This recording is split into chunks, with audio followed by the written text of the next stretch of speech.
Welcome to EcoPod, where we explore the fascinating water-filled research, lab coats, and behind the science. It is your girl Bertie, and today we are sitting with a lovely, beautiful guest, Marelize. Hi Marelize, how are you? Hello Bertie, I'm good, and you? I'm breathing as always. That's a good thing. So girl, I want you to hit us.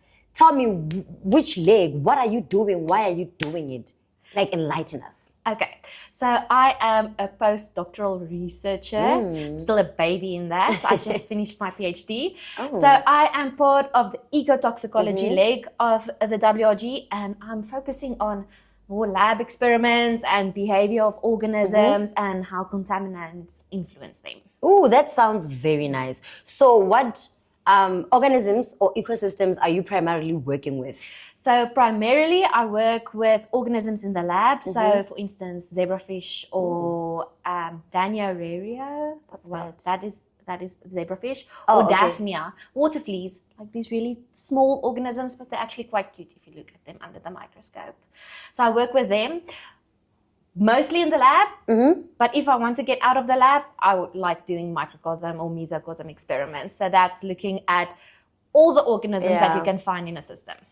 That was, my brain got twisted with the words. This board, Daphnia, wow, it's a lot that you actually deal with. So since you mentioned working in the lab, I can sense you're a little bit of a lab rat. Definitely. So just tell me, why do you enjoy working in the lab? Why the lab? So the lab is very controlled. In the field, you can say maybe this was the influence on the organisms, but in the lab, it's the temperature is controlled, the light is controlled. The only thing that changes is what you expose the organisms to. So if something happens, you can say it's due to that. Okay. So that's why I like working in the lab. You sound like you have experience with specialized fields and systems. So just tell me, which one is your favorite and why do you love working with it? So we have this big aquatic facility in our basement, and we have really cool instruments. So we have Zeptic systems that house all of our organisms. We have Nolder's behavior systems where we can look at their behavior, but also look at how, if you change the temperature, how it would affect them. And also Loligo systems where you can look at their respiration. And we got this new software that you can also do behavior with multiple organisms and see how they interact with each other. So for now, that one is my favorite. I haven't worked with it, but I'm burning to do experiments. See, like, new fireworks, everywhere. No, I love it. I love excitement. That is so nice. So you're giving me a mixture of, you have a little bit of introvert to you and extrovert, because right now I'm getting that giddy. So I'm trying to understand, are you an introvert or an extrovert? So if I'm around new people, I'm definitely an introvert.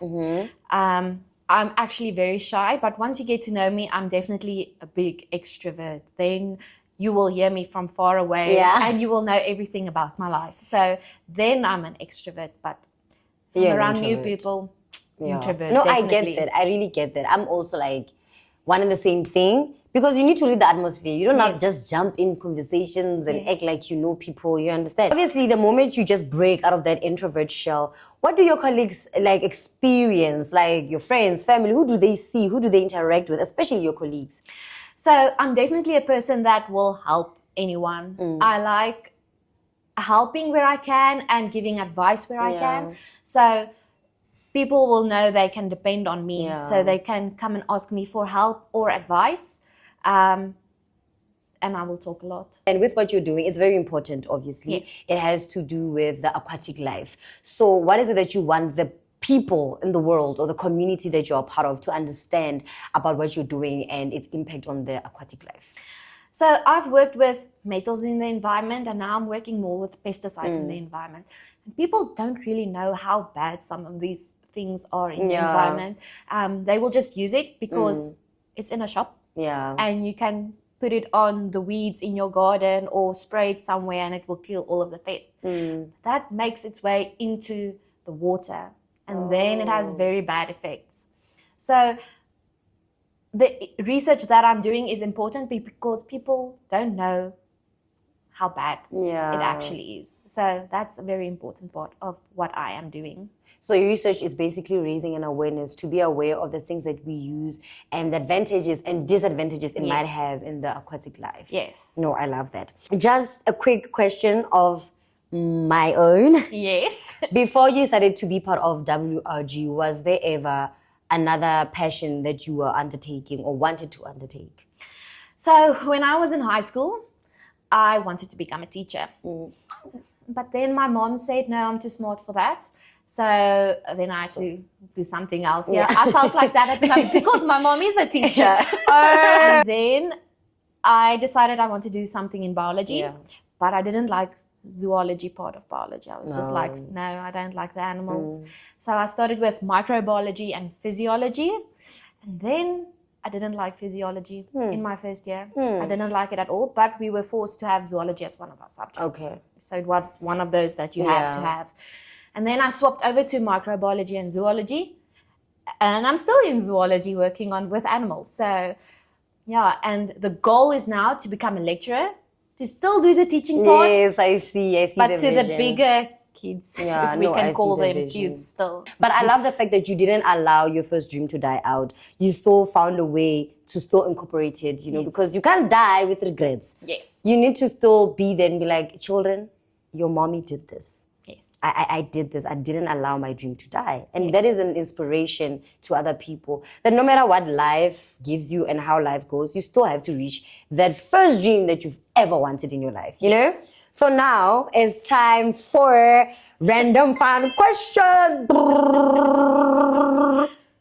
Shut. So I'm gonna be asking you would you rather questions, right? So I only want an answer. Don't dive deep and give me explanations from articles and whatnot. Okay. It's just it's a go. Okay. Okay, this or that. Are you ready? Okay, yeah. Collecting data or analyzing data? Collecting data. Oh, that was so quick. Data loss or contamination controls? Contaminated controls. Presenting at a conference or publishing a book or an article? Publishing. Publishing. Okay, Yeah. I see you. And then one weird out of this whole topic, Marvel or DC? Marvel? Sharp. What question is that? It's a question and I'm happy that you and I are united. We are one. Thank you. That was another episode of EcoPod with your girl Marelize. Thank you so much for tuning in. And more is yet to come, so you better not change that frequency. Bye.